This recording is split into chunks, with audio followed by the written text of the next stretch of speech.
70वां अध्याय।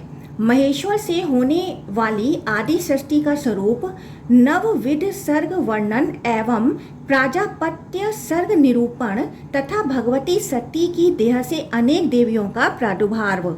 ऋषिगण बोले, हे सूत जी, हे सुव्रत, आपने आदि सृष्टि का परिचय मात्र दिया, उस पर प्रकाश नहीं डाला। अब आप इसे विस्तार से बताने की कृपा कीजिए। सूत जी बोले, हे मुनीश्वरों, परमात्मा देव महेश्वर महादेव प्रकृति तथा पुरुष से परे हैं।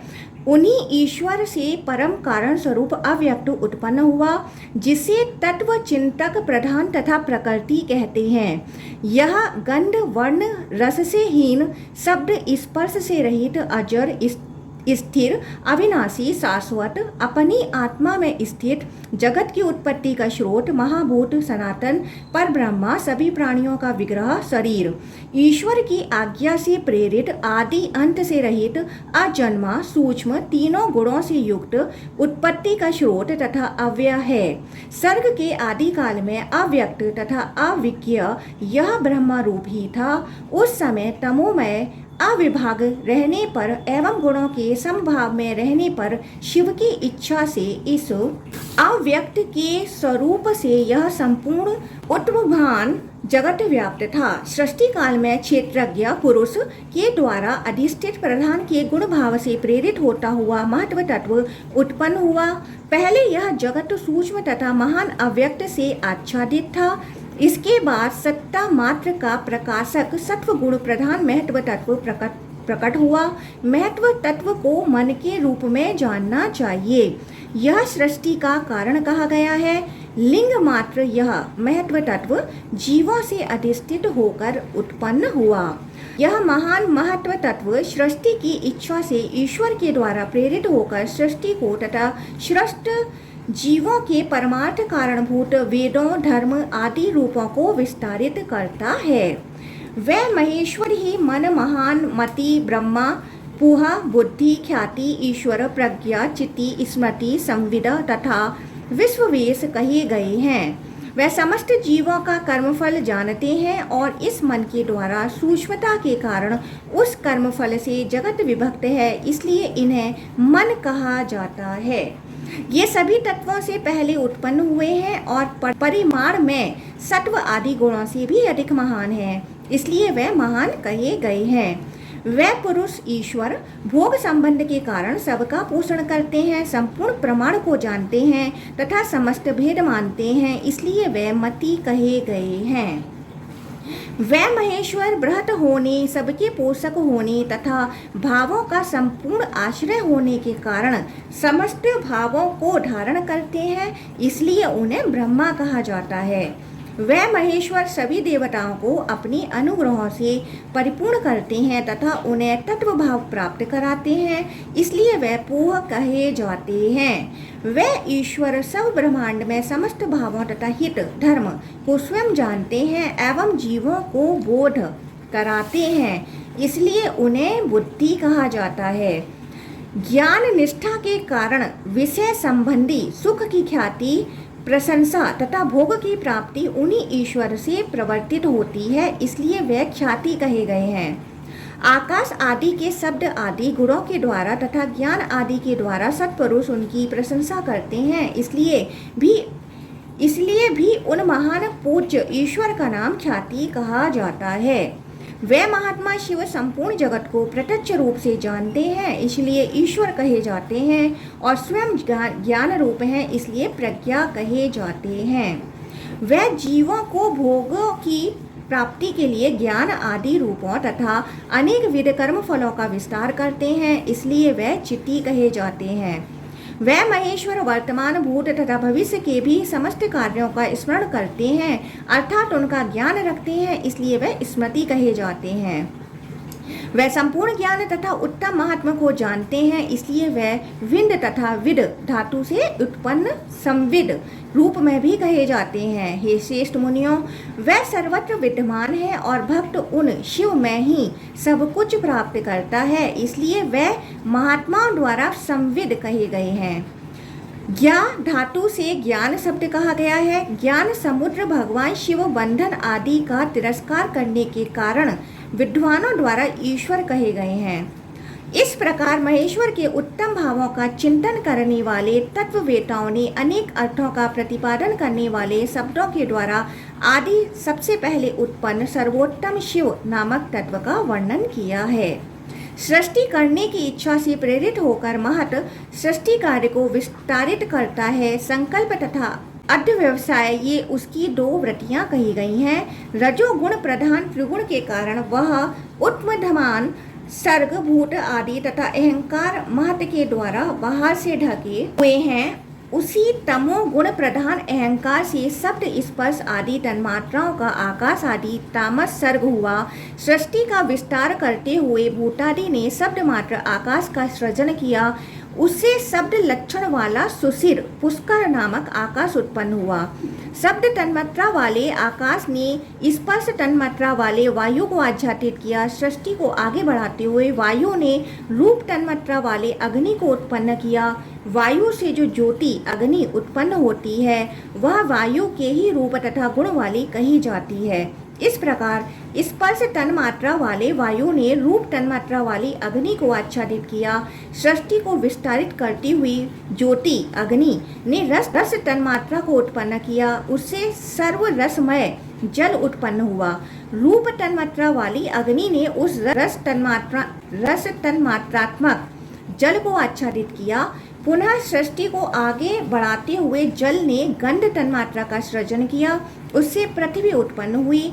उसका गुण गंध माना गया है। वह शब्द आदि गुण अपने अपने धर्मियों मात्र में ही स्थित रहते हैं, अतः उनमें तन्मात्रता कही गई है। वह शब्द आदि अविशेष के वाचक होने के कारण, तन्मात्र शब्द की प्रतिपादक होने के कारण तथा प्रशांत सात्विक घोर राजस और मूढ़ तामस होने के कारण अविशेष कहे गए हैं।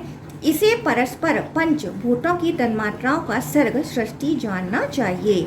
वैकारिक राजस अहंकार से और सत्व प्रधान सात्विक अहंकार से वह वैकारिक सर्ग एक साथ प्रवर्तित होता है।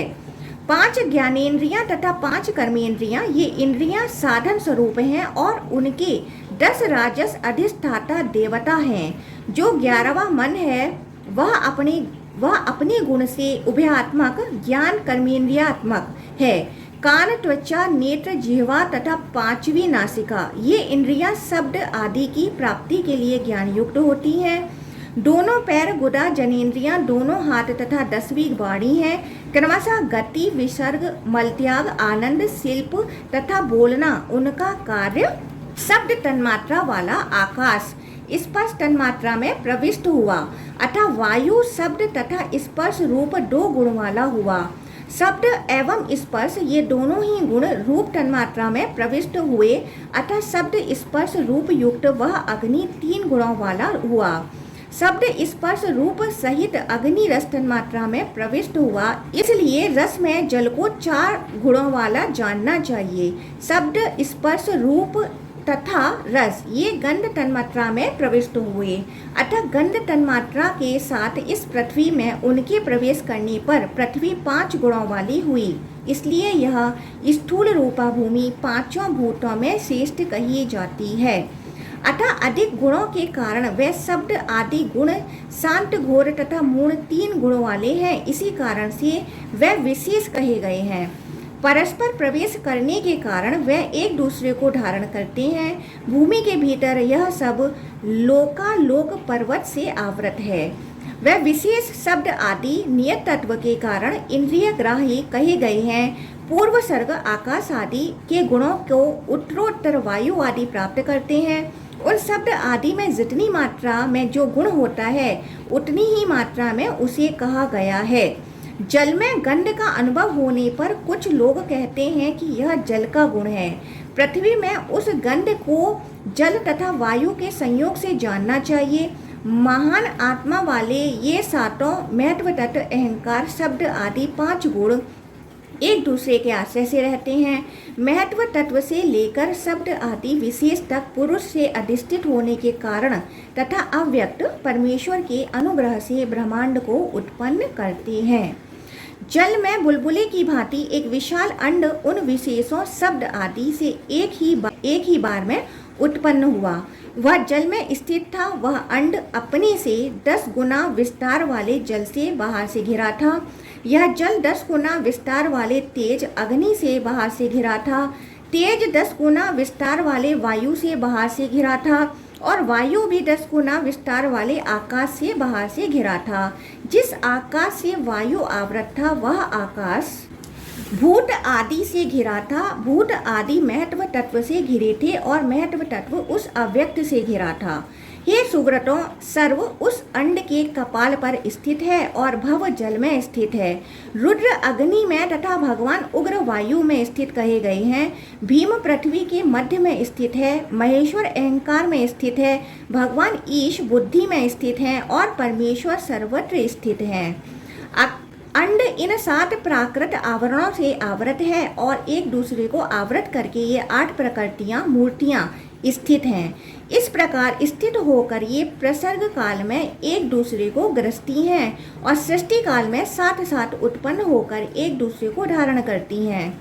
वह विकार आधार आद्य भाव से विकारियों में रहते हैं। महेश्वर अव्यक्त से परे हैं। अंड अव्यक्त से उत्पन्न हुआ है। सूर्य के समान प्रभाव वाले वह पुरुष परमेश्वर ही अंड से उत्पन्न हुए। उन पुरुष में उत्पन्नमान सृष्टि का उत्पादन अपनी इच्छा से हुआ। वह ही प्रथम शरीरधारी और वह ही पुरुष कहे जाते हैं। सभी देवताओं से नमस्कृत भगवान विष्णु देवी लक्ष्मी के साथ शिव की इच्छा से उनके बाएं अंग से उत्पन्न हुए और जगत गुरु ब्रह्मा सरस्वती जी के साथ उनके दाहिने अंग से उत्पन्न हुए। उस अंड में ये लोक और यह संपूर्ण जगत स्थित है। नक्षत्रों, ग्रहों तथा वायु सहित सूर्य चंद्रमा भी इसी में है। दोनों लोकालोक पर्वत तथा सब कुछ इस अंड में स्थित है। हे द्विजों, अब मैं सृष्टि में कहे गए कालांतर को बताता हूँ। इस कालांतर को परमेश्वर का दिन जानना चाहिए और उन परमेश्वर की पूर्ण रूप से उतने ही काल की रात जाननी चाहिए। जो सृष्टि है वही उनका दिन है और प्रलय काल को उनकी रात कहा गया है। ऐसा मानना चाहिए कि ना तो उनका दिन है और ना उनकी रात। केवल लोगों के हित की कामना से उनके द्वारा रात दिन का ऐसा उपचार किया जाता है। इंद्रियों के विषय, 5 महाभूत, सभी प्राणी तथा बुद्धि, ये सब देवताओं के साथ बुद्धिमान परमेश्वर के दिन के समय विद्यमान रहते हैं और दिन के अंत में विलीन हो जाते हैं। रात्रि का अंत होने पर पुनः विश्व की उत्पत्ति होती है। उस समय व्यक्ति के अपनी आत्मा में स्थित होने पर तथा विकार के विलीन हो जाने पर प्रधान एवं पुरुष अपने लक्षणों के साथ स्थित होते हैं। तम, सत्व तथा रज से युक्त वे दोनों समत्व से व्यवस्थित होकर एक दूसरे से मिलकर ओतप्रोत हो जाते हैं। गुणों की साम्य स्थिति में लय को जानना चाहिए और वैषम्य की स्थिति में सृष्टि कही जाती है। जैसे तिल में तेल तथा दूध में घी स्थित होता है, उसी प्रकार तम, सत्व, रज में जगत स्थित रहता है। पूरी रात परात्पर माहेश्वर की उपासना करके दिन का आरंभ होने पर प्रकृति से उत्पन्न परमेश्वर सृष्टि के लिए प्रवृत्त होते हैं। वह परमेश्वर महेश्वर शिव प्रधान तथा पुरुष में प्रवेश करके श्रेष्ठ योग के द्वारा क्षोभ उत्पन्न करते हैं। तब शाश्वत परम गुहा सर्वात्मा तथा शरीरधारी 3 देवता उन जगदीश महेश्वर से उत्पन्न होते हैं। ये ही तीनों ब्रह्मा विष्णु महेश्वर देवता, ये ही तीनों गुण, ये ही तीनों लोक तथा ये ही तीनों अग्नियां हैं। ये देवता एक दूसरे का आश्रय लेकर एक दूसरे का अनुसरण करते हुए एक दूसरे से व्यवहार करते हैं और एक दूसरे को धारण करते हैं। ये परस्पर संयोग करते हैं तथा एक दूसरे के उपजीवी हैं। क्षण भर के लिए इनका वियोग नहीं होता। ये एक दूसरे का त्याग कभी नहीं करते हैं। महेश्वर सर्वश्रेष्ठ देवता हैं। विष्णु महत से परे हैं और ब्रह्मा रजोगुण से युक्त होकर सृष्टि कार्य में प्रवृत्त होते हैं। उस पुरुष को पर जानना चाहिए और वह प्रकृति परा कही गई है। महेश्वर के द्वारा अधिष्ठित वह प्रकृति सभी ओर से सृष्टि कार्य में प्रवृत्त होती है और उस समय चिर स्थायी होने के कारण महत्व तत्व ऐश्वर्य के विषय को स्वयं धारण कर इस प्रकृति का अनुगमन करता है। सबसे पहले ईश्वर से अधिष्ठित तथा सत असत रूप उस प्राकृत गुण वैषम्य के कारण सृष्टि का काल प्रवर्तित होता है। अपने तेज से अनुपम, बुद्धिमान, अव्यक्त तथा सम्यक प्रकाश करने वाले रुद्र सबसे पहले कार्य करने में तत्पर हुए। वह ही प्रथम शरीरधारी हैं और वह ही पुरुष कहे जाते हैं। चार मुख वाले तथा प्रजाओं के स्वामी भगवान ब्रह्मा उन्हीं से उत्पन्न हुए और सृष्टि कार्य करने में समर्थ हुए। इस प्रकार वह एक ही महादेव तीन रूपों में व्यवस्थित हैं। वह महादेव अनुकूल ज्ञान तथा ऐश्वर्य से युक्त हैं और वह तीनों देवता भी अनुकूल धर्म तथा वैराग्य से युक्त हैं। वशीभूत होने तथा सापेक्ष होने के कारण उन देवताओं के मन में जो त्रिगुणात्मक सृष्टि विषय की अभिलाषा थी वह स्वभाव से ही अव्यक्त से उत्पन्न हुई। वह परमेश्वर ही ब्रह्मा के रूप में चार मुख वाले तथा काल के रूप में संहार करने वाले कहे गए हैं। वह ही 1000 सिरों वाले पुरुष विष्णु भी हैं। इस प्रकार स्वयंभू परमेश्वर की तीन अवस्थाएं हैं। ब्रह्मा के रूप में वह लोकों का सृजन करते हैं, काल के रूप में उनका संहार भी करते हैं और पुरुष के रूप में उदासीन रहते हैं। उन प्रजापति की तीन अवस्थाएं हैं। ब्रह्मा कमल गर्भ की आभा वाले हैं, रुद्र कालाग्नि के समान हैं तथा पुरुष विष्णु कमल के समान नेत्र वाले हैं। यह उन परमात्मा का रूप है। वह महेश्वर 1, 2, 3 तथा अनेक प्रकार के शरीर धारण करते हैं और उन्हें नष्ट भी कर देते हैं। वह महेश्वर अपनी लीला से अनेक आकृति, क्रिया, रूप तथा नाम वाले शरीरों को धारण करते हैं और उन्हें नष्ट भी कर देते हैं। वह परमेश्वर लोक में तीन रूपों में विद्यमान है, इसलिए वह तीन गुणों वाले कहे जाते हैं और चारों भागों में विभक्त होने के कारण चतुर्व्यूह कहे गए हैं। ये विषयों को प्राप्त करते हैं, ग्रहण करते हैं और उनका भक्षण कर जाते हैं। ऐसा इनका शाश्वत भाव है, इसलिए वह आत्मा कहे जाते हैं। सर्वत्र गमन करने के कारण ये ऋषि हैं। वह परमेश्वर इस शरीर के प्रभु हैं तथा इस पर उनका पूर्ण स्वामित्व है, अतः वह शरीरी हैं और सर्वत्र प्रवेश करने के कारण वह विष्णु हैं। वह ऐश्वर्यमय भाव से युक्त होने के कारण भगवान तथा निर्मल होने के कारण शिव कहे गए हैं। वह विशिष्ट होने के कारण परम तथा रक्षा करने के कारण ओम कहे गए हैं। वह सब कुछ सम्यक जानने के कारण सर्वज्ञ हैं तथा सर्वमय होने के कारण सर्व हैं।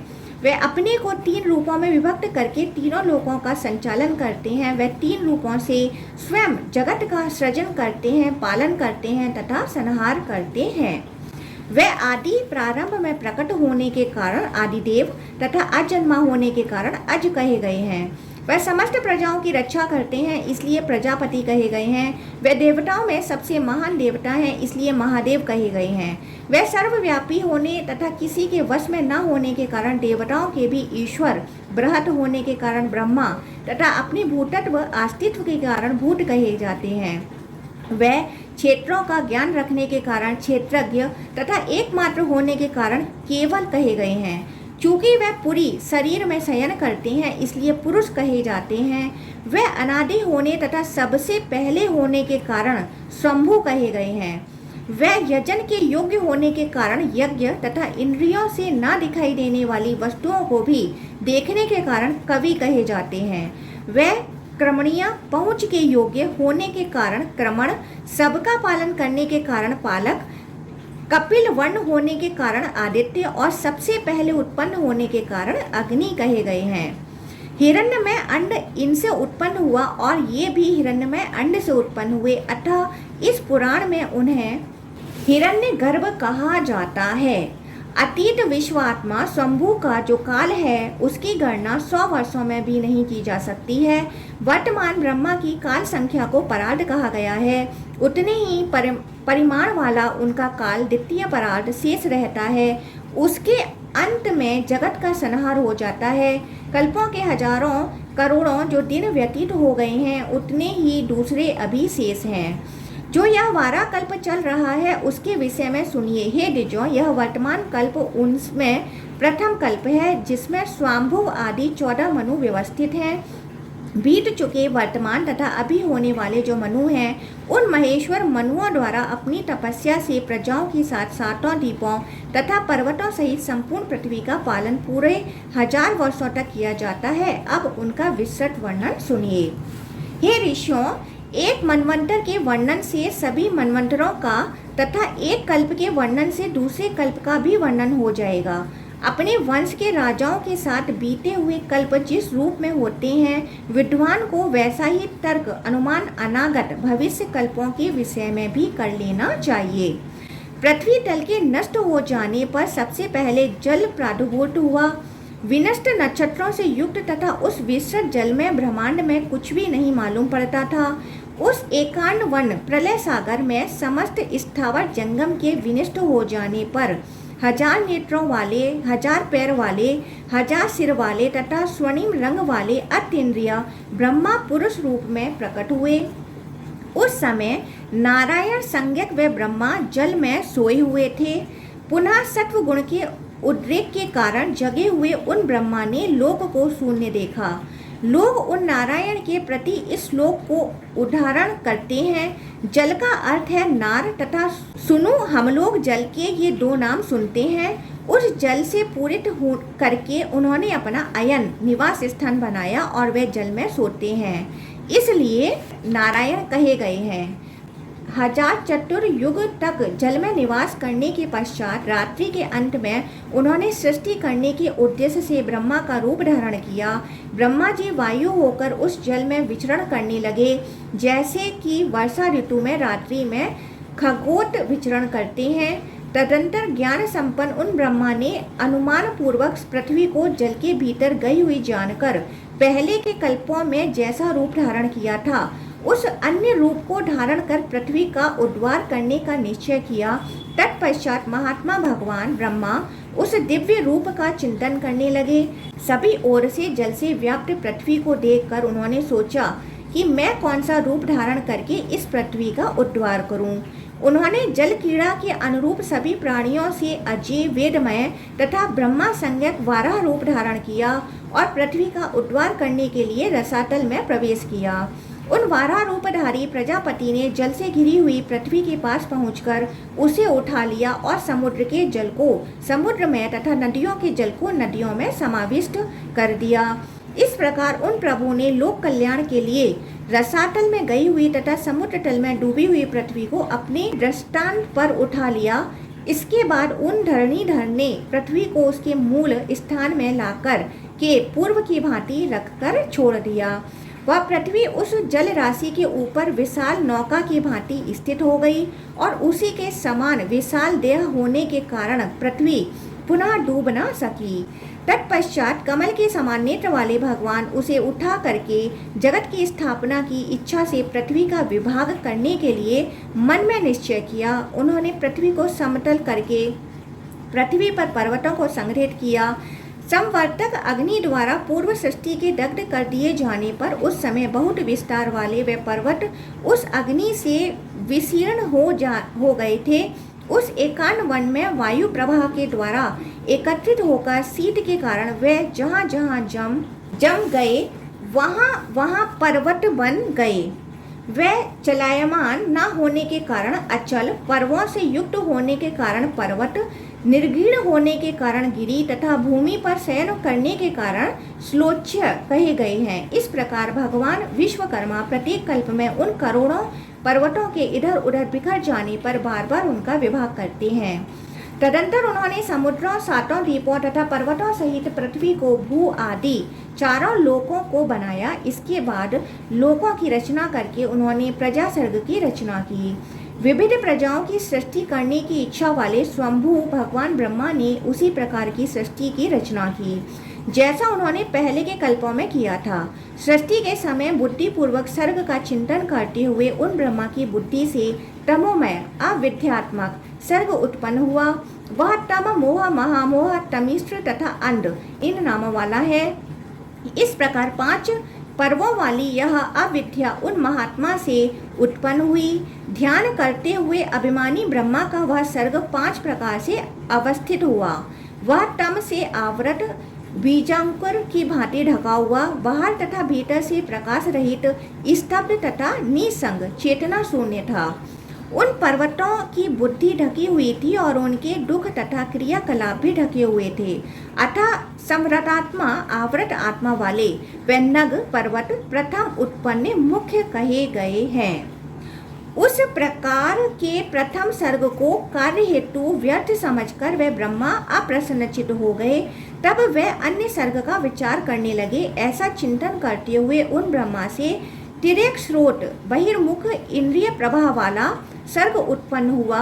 वह सर्ग तिर्यक प्रवृत्ति वाला था, इसलिए उसे तिर्यक स्रोत कहा गया है। हे द्विजों, वे उत्पत्तिग्राही पशु पक्षी आदि के रूप में प्रसिद्ध हुए। इसके बाद अन्य सर्ग का ध्यान करते हुए उन ब्रह्मा से उर्व स्रोत उर्व इंद्रिय प्रवाह वाला तीसरा सात्विक सर्ग उत्पन्न हुआ। वह उर्व रूप से व्यवस्थित था। चूंकि वह उर्व भाव से कार्य करता था, अतः वह सर्ग उर्व स्रोत कहा गया है। वह सुख प्रीति की अधिक प्रवृत्ति वाले बाहर तथा भीतर से समृद्ध और बाहर तथा भीतर से प्रकाशमय थे, इसलिए वह उर्व स्रोत से उत्पन्न कहे गए हैं। वह सत्व गुण के योग से सृजित किए गए हैं, इसलिए वह सत्वो उद्भव कहे गए हैं। उर्व स्रोत नामक वह तीसरा सर्ग देव सर्ग कहा गया है। बाहर तथा भीतर प्रकाश से युक्त रहने के कारण वह उर्व स्रोत से उत्पन्न कहे गए हैं। उर्व स्रोत के रूप में ज्ञेय वे लोग विद्वानों के द्वारा संतुष्ट आत्मा वाले कहे गए हैं। उर्व स्रोत वाले देवताओं के श्रेष्ठ हो जाने पर वर प्रदान करने वाले प्रभु भगवान ब्रह्मा प्रसन्न हो गए और उसके बाद वे दूसरी सृष्टि का विचार करने लगे। तब प्रभु ब्रह्मा ने अन्य साधक सर्ग का सृजन किया। उस समय ध्यान करते हुए उन सत्य के अभिध्यायी व्यक्त ब्रह्मा से अर्वाक स्रोत बाहर तथा भीतर से इंद्रिय प्रवाह वाला साधक सर्ग उत्पन्न हुआ। इस सृष्टि के लोग अर्वाक रूप से कार्य में प्रवृत्त हुए, इसलिए वे अर्वाक स्रोत कहे गए हैं। वे प्रकाश बाहुल्य वाले तमोगुण से युक्त तथा रजोगुण की अधिकता वाले थे, इसलिए वे बहुत दुख से युक्त थे तथा बार बार कर्म करने वाले थे। बाहर तथा भीतर से समृद्ध वे लोग साधक कार्य साधन में तत्पर मनुष्य थे। वह तारक आदि लक्षणों के द्वारा 8 प्रकार से व्यवस्थित हुए। सिद्ध आत्मा वाले वे मनुष्य गंधर्वों के समान गुण धर्म वाले थे। इस अर्वाक स्रोत सृष्टि को तेजस सर्ग कहा गया है। 5वां सर्ग अनुग्रह है। यह विपर्य शक्ति सिद्धि तथा तुष्टि के द्वारा 4 प्रकार से व्यवस्थित है। स्थावरों वृक्ष आदि में विस्तार के कारण भेद होता है। पशु आदि में सामर्थ्य से होता है। मनुष्य प्रारब्ध जन सिद्धि से युक्त होते हैं और ऋषियों तथा देवताओं में संपूर्ण तुष्टि के द्वारा चतुर्थ भेद होता है। 4 प्रकार वाला यह प्राकृत प्रकृति निरूपण विषय वाला तथा विकार को प्राप्त अनुग्रह नामक सर्ग श्रेष्ठ कहा गया है। मनु आदि का सर्ग भूतों का छठा सर्ग कहा जाता है। उन उत्पन्नमान भूतों के प्राकर्म वर्तमान तथा भविष्य को वे भूतादिक निश्चय रूप से जानते हैं। भूतादिक भूतों मनुष्यों का 7वां सर्ग है। पूर्वोक्त उन सभी भूतादिकों निष्प्रह दानशील कर्म फल का आस्वादन करने वाला तथा अशील जानना चाहिए। भूतादि अहंकार अज्ञान से तथा विष्णु माया से व्यवस्थित होता है। महत्व से होने वाले सर्ग को ब्रह्मा का प्रथम सर्ग कहा गया है। तन्मात्राओं का जो दूसरा सर्ग है वह भूत सर्ग कहा जाता है। वैकारिक तीसरा सर्ग ऐन्द्रिय सर्ग कहा गया है। यह सब प्राकृत सर्ग हैं जो बुद्धि पूर्वक हुआ है। चौथा मुख्य सर्ग है। सभी स्थावर मुख्य कहे गए हैं। इसके बाद तिर्यक स्रोत उर्व स्रोत तथा अर्वाक स्रोत के क्रम से अर्वाक स्रोत का सर्ग है। उनमें 7वां जो अर्वाक स्रोत का सर्ग है वह मानुष सर्ग है। 8वां अनुग्रह सर्ग है। वह सात्विक तामस तथा राजस भेदों वाला होता है। सात्विक को देवताओं में, तामस को पशुओं में तथा राजस को मनुष्यों में जानना चाहिए। इस प्रकार ये 5 वैकृत सर्ग तथा 3 प्राकृत सर्ग कहे गए हैं। सनक आदि का जो 9वां सर्ग है वह प्राकृत तथा वैकृत दोनों रूपों वाला कहा गया है। ब्रह्मा के जो 3 प्राकृत सर्ग कहे गए हैं वे अब बुद्धि पूर्वक प्रवर्तित हुए हैं और जो शेष 6 सर्ग हैं वे बुद्धि पूर्वक प्रवर्तित हुए हैं।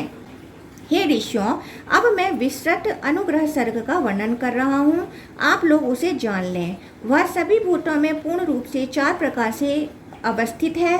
ये जो प्राकृत तथा वैकृत कुल 9 सर्ग कहे गए हैं, उन्हें विद्वानों के कारणों के द्वारा एक दूसरे से अनुरूप संबंध बताया है। आरंभ में ब्रह्मा जी ने अपने ही सदस्य मानस पुत्रों का सृजन किया।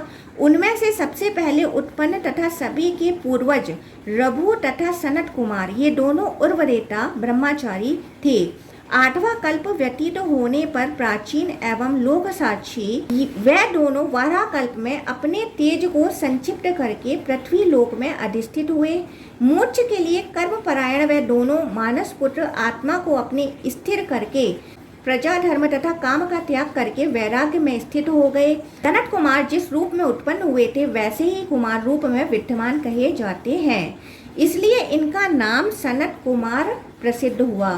इसी प्रकार ब्रह्मा ने जिस सनंद सनक तथा विद्वान सनातन को उत्पन्न किया था, वह विशेष ज्ञान के द्वारा सांसारिकता से निर्वत रहे महान ओज वाले वह सब अविद्या पर कल्पित भेद के प्रति संबुद्ध होकर अर्थात उसे मिथ्या समझकर प्रवृत्ति से रहित योगी हुए। प्रजाओं की सृष्टि किए बिना ही वह मोक्ष को प्राप्त हुए। उन सबके मोक्ष को प्राप्त हो जाने पर ब्रह्मा ने अपने स्थान के अभिमानी तथा कार्यक्षम अन्य मानस पुत्रों का सृजन किया, जिन्होंने प्रलय पर्यंत इस पृथ्वी को धारण किया। इसके बाद ब्रह्मा ने जल, अग्नि, पृथ्वी, वायु, अंतरिक्ष, स्वर्ग, समुद्रों, नदियों, पर्वतों, वनस्पतियों, औषधियों, वल्लियों, वृक्षों, झाड़ियों, लताओं, काष्ठों, कलाओं, मुहूर्तों, संधियों, रात्रि, दिन, पक्षों, मासों, अयनों, वर्षों तथा युगों का सृजन किया। अपने स्थानों के अभिमानी वे सब अपने स्थानों के नाम वाले कहे गए हैं। अब मैं महान देवताओं तथा ऋषियों के विषय में बता रहा हूँ, आप लोग उन्हें जान लें। उन ब्रह्मा ने मरीचि, भृगु, अंगिरा, पुलस्त्य, पुलह, क्रतु, दक्ष, अत्रि तथा वशिष्ठ इन 9 मानस पुत्रों का भी सृजन किया। ये लोग पुराण में 9 ब्रह्मा के रूप में निर्धारित किए गए हैं। ब्रह्मा ने पूर्व की भांति ब्रह्मा के स्वरूप वाले तथा ब्रह्मावादी उन सभी के लिए स्थानों को कल्पित किया। इसके बाद उन्होंने सुख देने वाले धर्म एवं संकल्प का भी सृजन किया। सभी लोगों के पितामह देव महेश्वर ने व्यवसाय से धर्म का तथा संकल्प के द्वारा संकल्प का सृजन किया। प्रभु ब्रह्मा के मन से प्रजापति रुचि नामक मानस पुत्र भी उत्पन्न हुआ। ब्रह्मा जी ने अपने प्राण से दक्ष का तथा दोनों नेत्रों से मरीचि का सृजन किया। ऋषि भृगु जल में जन्म लेने वाले ब्रह्मा के हृदय से उत्पन्न हुए। उन्होंने सिर से अंगिरा को, कान से अत्रि को, उडान वायु से पुलस्त्य को तथा व्यान वायु से पुलह को उत्पन्न किया। वशिष्ठ उनके समान वायु से उत्पन्न हुए। उन्होंने अपान वायु से क्रतु का सृजन किया।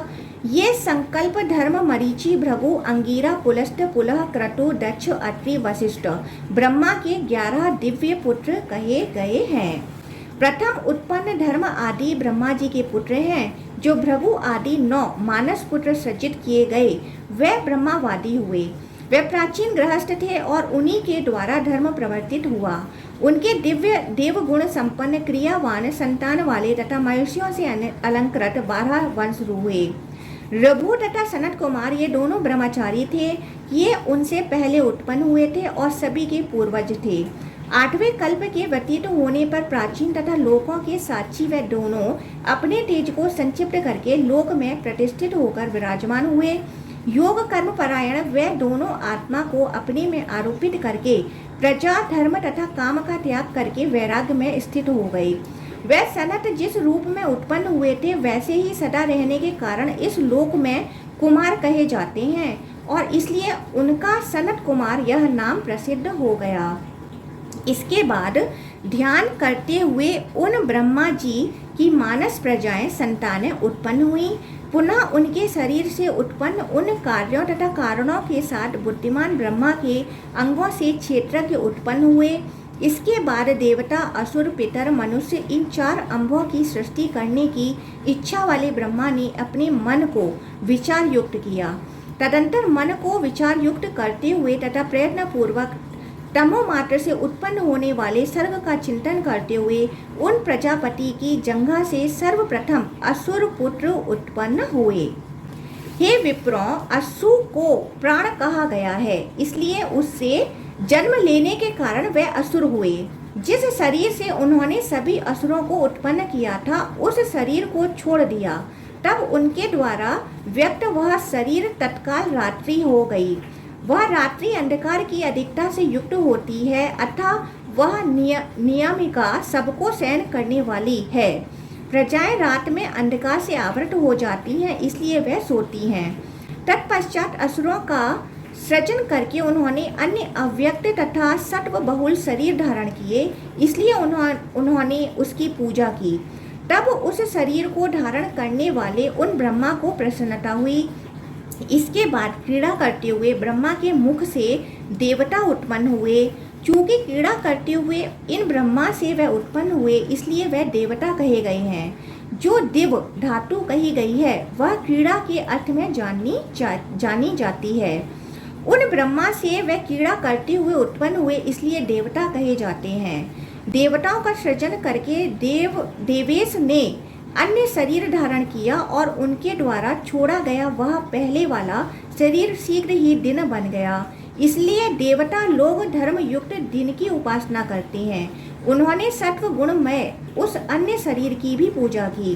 पिता के समान मानते हुए तथा उन उत्पन्नमान पुत्रों का ध्यान करते हुए प्रभु ब्रह्मा के दाहिने बाएं दोनों पार्श्व भाग से दिन तथा रात के बीच पितर उत्पन्न हुए, इसलिए वह पितर देवता हैं और उनमें पितृत्व है।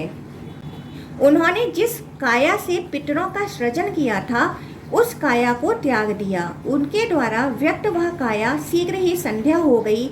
चूंकि दिन देवताओं का होता है और रात है वह आसुरी कही गई है, अतः उन दोनों के मध्य जो पितरों की काया है वह सबसे श्रेष्ठ है। इसी कारण से सभी देवता, असुर, ऋषि तथा मनुष्य प्रसन्नता से युक्त होकर रात्रि तथा दिन के मध्य की काया संध्या की उपासना करते हैं। इसके बाद ब्रह्मा ने अन्य शरीर धारण किए। उन प्रभु ने उस राजस तनु से मानसिक सृजन करना आरंभ किया। उन्होंने रजोगुण प्रिय मानस पुत्रों का सृजन किया। तब उनके मनस्वी मानव पुत्र उत्पन्न हुए। उन संतानों की सृष्टि करके उन्होंने पुनः उस काया का त्याग कर दिया। तब उनके द्वारा व्यक्त वह काया तुरंत ज्योत्सना हो गई। इसलिए ज्योत्सना का उद्भव होने पर प्रजाएं प्रसन्न हो जाती हैं। इस प्रकार उन महात्मा ब्रह्मा ने जब इन शरीरों का त्याग किया तब तुरंत रात, दिन, संध्या तथा ज्योत्सना उत्पन्न हो गए। ज्योत्सना, संध्या तथा दिन ये तीनों सत्व मात्रात्मक है। रात्रि तमो मात्रात्मिकता है, इसलिए वह निस्सार स्वरूपिणी है। अतः देवता लोग दिन के तनु से सुखपूर्वक ब्रह्मा के मुख से सृजित हुए। चूंकि उनका जन्म दिन में हुआ, इसलिए वे दिन में बलशाली होते हैं। प्रभु ने अपने शरीर के द्वारा जगन से असुरों को रात में उत्पन्न किया था, अतः प्राणों से रात में जन्म लेने वाले वे असुर रात में बलवान होते हैं। यही समय बीते हुए तथा आगे आने वाले समस्त मनवंतरों में होने वाले देवताओं, असुरों, पितरों एवं मानवों के निमित्त कारणभूत होते हैं। ज्योत्सना, रात्रि, दिन, संध्या ये चारों अब स्वरूप हैं। वे भासित होते हैं, इसलिए अब हैं। विद्वानों ने भा धातु को दीप्ति, प्रकाश अर्थ में कहा है। उसी से यह अब शब्द उत्पन्न है। उन ब्रह्मा ने इन अम्भों का सृजन करके पुनः अपने शरीर से विविध देवताओं, मनुष्यों, दानवों तथा पितरों का सृजन किया था। इसके बाद प्रभु ब्रह्मा ने उन ज्योत्सना में शरीर का त्याग करके अन्य तमोमय तथा रजोमय शरीर धारण करके पुनः इसका पूजन किया। उन प्रभु ने अंधकार में क्षुधा पीड़ित अन्य लोगों का सृजन किया। उनके द्वारा सृजित ये क्षुधा युक्त लोग उन अम्भों को ग्रहण करने के लिए उद्धत हुए। उनमें जिन्होंने कहा हम इन अम्भों की रक्षा करते हैं, वे राक्षस नाम वाले हुए।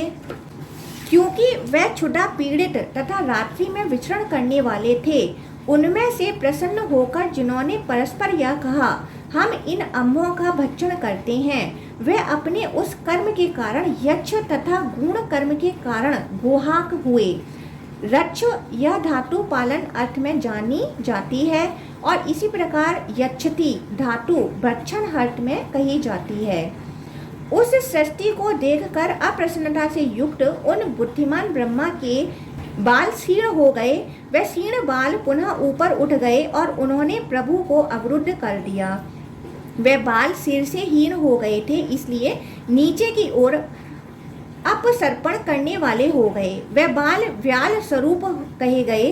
वे हीन होने के कारण अहि गिरने के कारण पन्नग और अपसर्पण करने के कारण सर्प कहे गए हैं।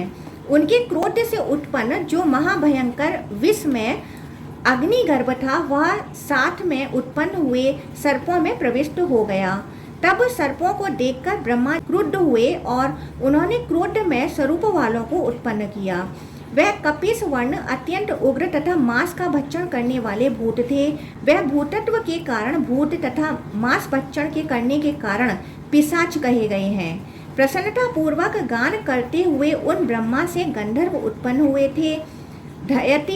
धयति यह धातु गान अर्थ में पड़ी जाती है। वे वाणी का गान करते हुए उत्पन्न हुए, इसलिए गंधर्व कहे गए हैं। इन आठ देव योनियों को सृजित करने के अनंतर उन प्रभु ने स्वच्छंदता पूर्वक अपनी आयु से अन्य पक्षियों का सृजन किया। पुनः उन्होंने स्वच्छंदता पूर्वक स्वेच्छा से विचरण करने वाले पक्षियों का सृजन किया। इस प्रकार उन देवेश ने पशुओं की सृष्टि करके पक्षी समुदाय का भी सृजन किया था। ब्रह्मा ने अपने मुख से बकरियों का तथा वक्ष छाती से भेड़ों का सृजन किया। उन्होंने उदर से तथा पार्श्व भागों से गायों की रचना की। उन्होंने अपने पैरों से घोड़ों, हाथियों, गधों, आवियों, मृगों, ऊँटों और खच्चरों का सृजन किया। इसी प्रकार अन्य जातियां भी उत्पन्न हुई। उनके रोमों से फल तथा मूल वाली औषधियां उत्पन्न हुई। इस प्रकार पशुओं तथा औषधियों का सृजन करके वे प्रभु यज्ञ में लग गए। गाय, अज, पुरुष, मनुष्य, मेष, अश्व, खच्चर तथा गधे, इन्हें ग्राम्य पशु कहा गया है। नरमेध में पशुत्व की कल्पना के कारण मनुष्यों को पशु कोटि में माना गया है। अब जंगली पशुओं को जान लीजिए। स्वापद, व्याघ्र आदि, डिखुर, गवे आदि, हाथी, वानर, पांचवा पक्षी, छठा आदक पशु तथा सातवां सरीसृप, ये जंगली पशु हैं। इनके अतिरिक्त महिष, गवे, हिरण, प्लवंग, सरभ, वृक तथा सातवां सिंह, ये जंगली पशु कहे गए हैं। ब्रह्मा ने अपने प्रथम पूर्व मुख से गायत्री छंद, ऋग्वेद, गीयमान, त्रिवर्त साम, रथंतर साम तथा यज्ञों में मुख्य अग्निहोत्रम की रचना की। उन्होंने दक्षिण मुख से यजुर्वेद, त्रिष्टुप छंद, पंचदशाव्रत, सम, साम, बृहत साम तथा उत्थक्य की रचना की। उन्होंने पश्चिम मुख से साम, जगती छंद, सप्तदशाव्रत, स्तोम, वैरूप साम तथा अतिरात्र यज्ञ की रचना की। उन्होंने उत्तर मुख से 21 अथर्व प्रार्थना मंत्रों, आप्टोयामाण, अनुष्टुप छंद तथा वैराज छंद की रचना की। भगवान ब्रह्मा ने कल्प के आरंभ में विद्युत, वज्र, मेघों, रोहित वर्ण वाले इंद्रधनुषों तथा तेजों की रचना की। प्रजाओं की सृष्टि करते हुए उन प्रजापति ब्रह्मा के अंगों से उच्च तथा निम्न भूत प्राणी उत्पन्न हुए।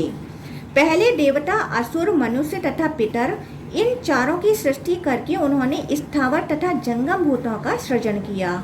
उन्होंने यक्षों, पिशाचों, गंधर्वों, अप्सरागणों, मनुष्यों, किन्नरों, राक्षसों, पक्षियों, पशुओं, मृगों और सर्पों तथा अव्यय एवं व्यय जो भी स्थावर जंगम हैं, उन सब का सृजन किया। पूर्व सृष्टि में उनके जो कर्म थे बार बार सृजित किए जाते हुए वे प्राणी उन्हीं कर्मों को प्राप्त करते हैं। वे अपने लिए अनुकूल हिंसा, अहिंसा, मृदुता, क्रूरता, धर्म, अधर्म तथा मिथ्या सत्य में प्रवृत्त होते हैं, इसलिए वे उनमें आनंद का अनुभव करते हैं। महाभूतों, इंद्रिय विषयों तथा उनके स्वरूपों की सृष्टि हो जाने पर सृष्टा ने स्वयं उन भूतों का विनियोग किया।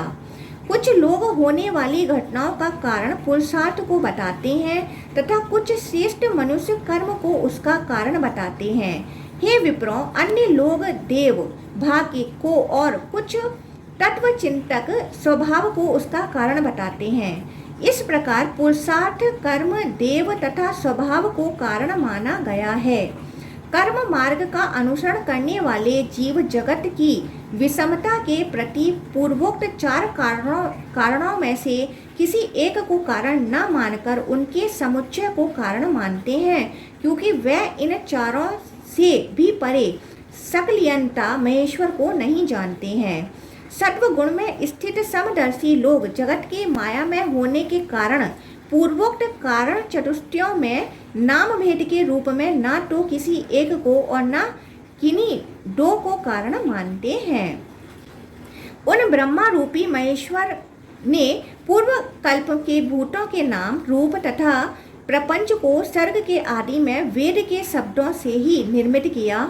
ब्रह्मा जी की रात्रि के अंत में प्रलय समाप्त होने पर उत्पन्न ऋषियों के नाम एवं उनकी जो वृत्तियां वेदों में हैं, उन सबको उन्हें प्रदान करते हैं। अव्यक्त से जन्म लेने वाले ब्रह्मा की इस प्रकार की सृष्टियां होती हैं। ब्रह्मा की रात्रि के अंत में मानसी सिद्धि का आश्रय लेकर सृजित किए गए इस प्रकार के स्थावर जंगम प्राणी दिखाई देते हैं। हे सत्तमों, जब उनकी वह सृजित प्रजाएं वृद्धि को प्राप्त नहीं हुई, तब तमो मात्रा से आवृत ब्रह्मा शोक से दुखित हो उठे। इसके बाद उन्होंने अर्थ का निश्चय करने वाली बुद्धि को धारण किया और सत्व तथा रजोगुणों का परित्याग करके अपने धर्म से वर्तमान नियामिका तमो मात्रा को अपने अंदर देखा। तब वह जगत उत्पत्ति उस दुख से बहुत दुखित हुए। तदंतर उन्होंने तमोगुण को प्रेरित किया। उस तम ने रज तथा सत्व को आवृत किया। इस प्रकार प्रेरित हुआ वह तम ही 2 रूपों में उत्पन्न हुआ। तम से अधर्म उत्पन्न हुआ और शोक से हिंसा उत्पन्न हुई। तब भयानक रूप वाले उस मिथुन, अधर्म और हिंसा के प्रादुर्भूत होने पर भगवान ब्रह्मा प्राणहीन हो गए और प्रीति ने इनकी सेवा की। इसके बाद ब्रह्मा ने अपने उस दीप्त शरीर को अपोहित कर लिया। अपने देह को 2 भागों में करके वे आधे शरीर से पुरुष हो गए और उनके आधे शरीर से नारी सतरूपा उत्पन्न हुई।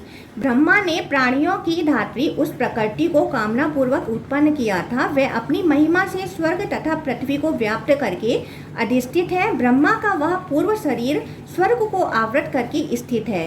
सृजन करने वाले ब्रह्मा के आधे शरीर से जो नारी सतरूपा उत्पन्न हुई थी, उन्होंने नियुत 10 लाख वर्षों तक अत्यंत कठोर तप करके दीप्त यश वाले पुरुष को पति रूप में प्राप्त किया। वह पूर्व पुरुष ही स्वाम्भु मनु कहे जाते हैं। उनका 71 चतुर्युगी मनवंतर कहा जाता है। उस पुरुष ने अयोनिजा सतरूपा को पत्नी रूप में प्राप्त किया। वह उनके साथ रमण करते हैं, अतः वह रति कही जाती हैं। कल्प के आदि में यह पहला परस्पर संयोग हुआ। ब्रह्मा ने विराट को उत्पन्न किया था। वह पुरुष ही विराट थे। सतरूपा और वह वैराज विराट पुत्र मनु को सम्राट कहा गया है। उन वैराज पुरुष मनु ने प्रजा सर्ग का सृजन किया। सतरूपा ने वीर वैराज पुरुष से प्रियव्रत तथा उत्तानपाद नामक 2 लोकमान्य पुत्रों को उत्पन्न किया। उन्होंने 2 महाभाग्यशालिनी कन्याओं को भी उत्पन्न किया, जिनसे ये प्रजाएं उत्पन्न हुई हैं। वह दोनों देवी आकुति तथा प्रसूति नाम वाली थीं। प्रभु शांभु मनु ने प्रसूति को दक्ष को अर्पित कर दिया। दक्ष को प्राण जानना चाहिए और मनु को संकल्प कहा जाता है। उन्होंने आकुति को रुचि प्रजापति को दिया। ब्रह्मा के मानस पुत्र रुचि की मिथुन जुड़वा संतानें आकुति से उत्पन्न हुई। यज्ञ तथा दक्षिणा ये जुड़वा संतानें हुई। दक्षिणा से यज्ञ के 12 पुत्रों ने जन्म लिया। वह देवगण स्वाम्भुव मनवंतर में याम इस नाम से प्रसिद्ध हुए। वह इस यज्ञ के पुत्र थे, इसलिए वह याम कहे गए हैं। ब्रह्मा ने अजित तथा शुक्र इन 2 गणों को उत्पन्न किया था। पूर्व में जो याम उत्पन्न हुए थे वह देवता हुए। प्रभु दक्ष ने स्वाम्भुव मनु की पुत्री उस प्रसूति से 24 कन्याएं उत्पन्न की। वह लोक माताएं हुईं, वह सभी महाभाग्यशालिनी कमल के समान नेत्र वाली भोगवती योग माताएं ब्रह्मावादिनी तथा विश्व की माताएं थीं। उनमें जो श्रद्धा, लक्ष्मी, धृति, तुष्टि, पुष्टि, मेधा, क्रिया, बुद्धि, लज्जा, वपु, शांति, सिद्धि एवं कीर्ति 13 पुत्रियां थीं। उन दक्ष कन्याओं को प्रभु धर्म ने पत्नी के रूप में ग्रहण कर लिया।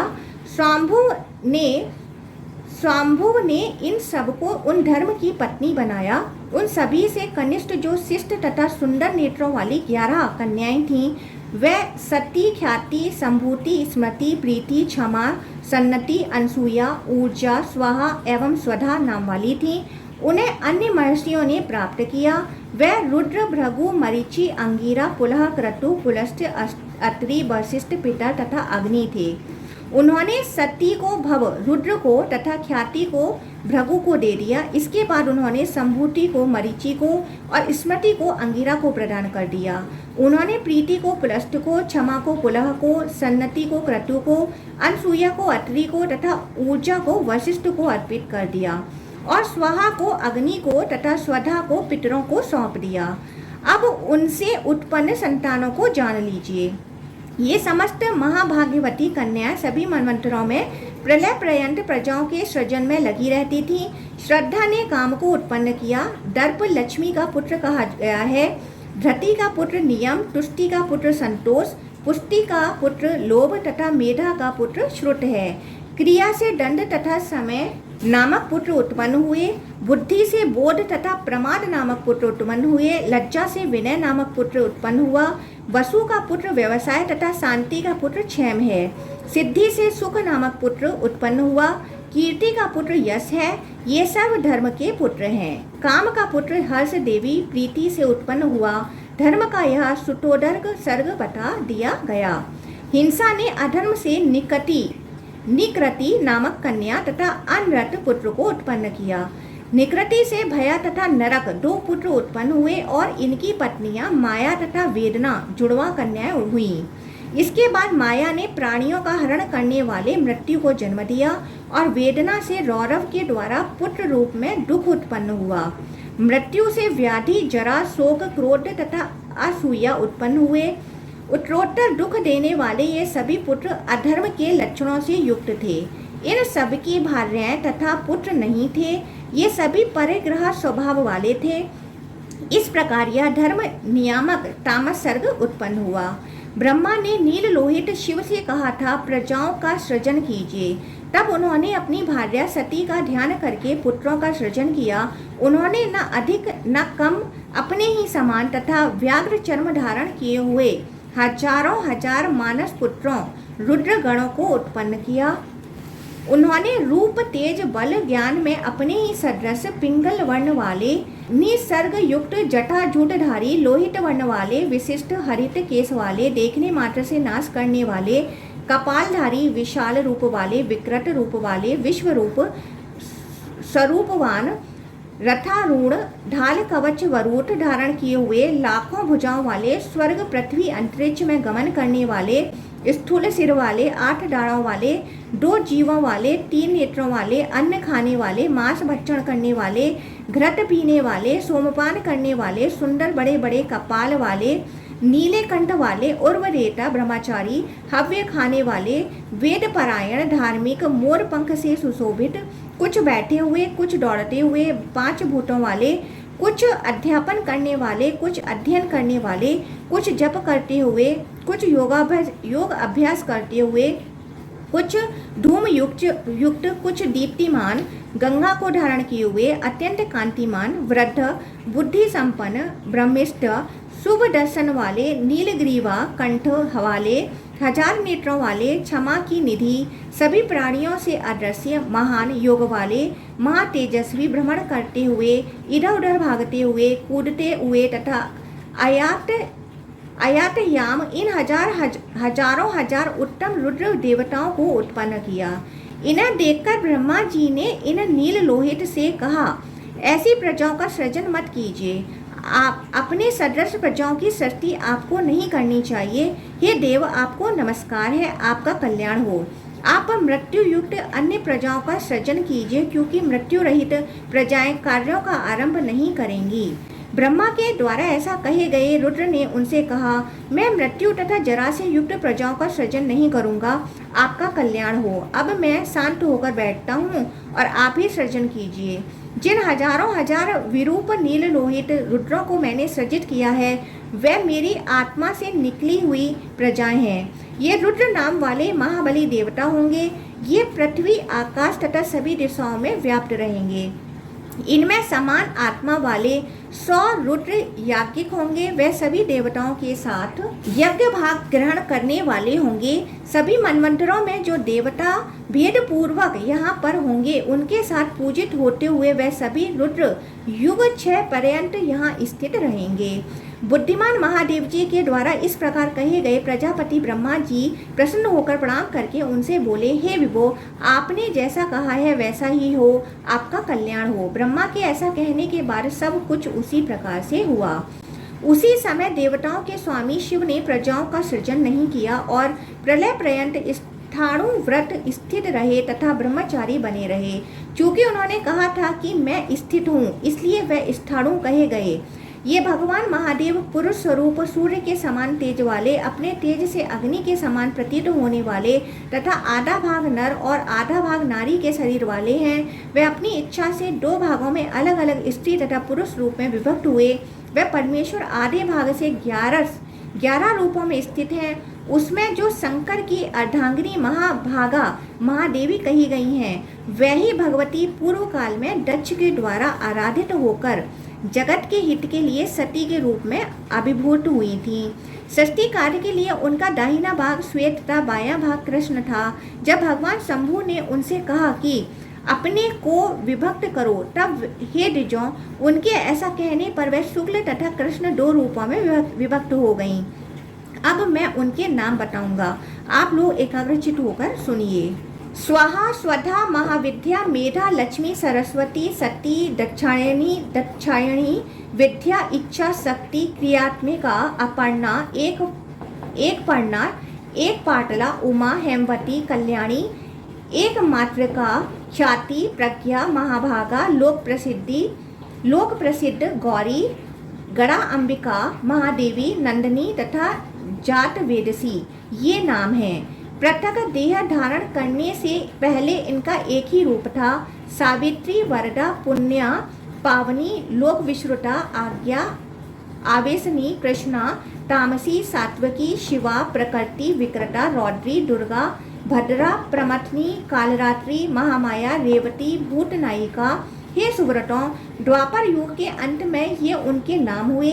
इसी प्रकार गौतमी, कौशिकी, आर्या, चंडी, कात्यायनी, सती, कुमारी, यादवी, देवी, वरदा, कृष्ण पिंगला, बहिर्ध्वजा, शूलधरा, परमा, ब्रह्मचारिणी, महेंद्रो, पंद्रभागिनी, दृष्टरती, एक शूलधक, अपराजिता, बहुभुजा, प्रगल्भा, सिंहवाहिनी, शुंभादि, दैत्य हंत्री, महिषा मर्दिनी, अमोघा, विंध्यनिलया, विक्रांता, गणनायिका। मैंने देवी भद्रकाली के इन नाम विकारों को यथाक्रम बता दिया, जो सम्यक फल प्रदान करने वाले हैं।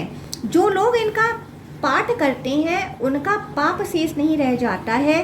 जंगल में, पर्वत पर, नगर में, घर में, जल अथवा स्थल, कहीं भी रक्षा के लिए इनका प्रयोग करना चाहिए। विशेष रूप से बाघ, हाथी तथा चोरों से भय के स्थान में और सभी प्रकार की विपत्तियों में देवी के नाम को पढ़ना चाहिए। बुरे ग्रहों, भूतों, पूतना तथा मातृ गणों से पीड़ित शिशुओं की रक्षा के लिए इन नामों का प्रयोग करना चाहिए। प्रज्ञा तथा श्री, ये महादेवी की 2 कलाएं कही गई हैं। इन दोनों से हजारों देवियां उत्पन्न हुई हैं, जिनके द्वारा संपूर्ण जगत व्याप्त है। देव महेश्वर परमेश्वर रुद्र सभी लोगों के हित के लिए इन सती के साथ सर्वदा विद्यमान रहते हैं। रुद्र पशुपति हैं। इन्होंने ही पूर्व काल में त्रिपुर को दग्ध किया था। उन्हीं के तेज से सभी देवता पशु जीव हुए। जो व्यक्ति आदि सृष्टि के शुभ क्रम को पढ़ता है अथवा सुनता है अथवा उत्तम द्विजों को सुनाता है, वह ब्रह्मा लोक को जाता है। इस प्रकार श्रीलिंग महापुराण के अंतर्गत पूर्व भाग में सृष्टि विस्तार नामक 70वां अध्याय पूर्ण हुआ।